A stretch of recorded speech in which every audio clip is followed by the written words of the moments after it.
توی علت حذف صدام حسین و قذافی تو یک خط این بود: خیانت به روسا.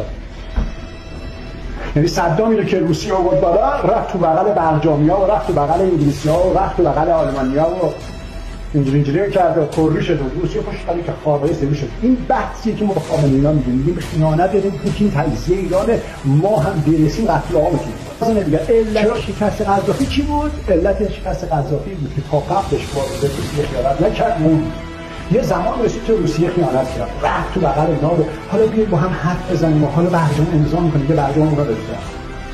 بعد روسا خوشش خالی کردن، خود زمین چوب رفت تو واسهش کشته شد. پس خامنه‌ای اصلا شبیه قذافی و صدامیه، چون اونا به پوتین خیانت کردن. خامنه‌ای هنوز به پوتین خیانت نکرد. پس قذافی اونا داستانش اینه، قذافی خیانت کرد به پوتین، به روسیه خیانت کرد.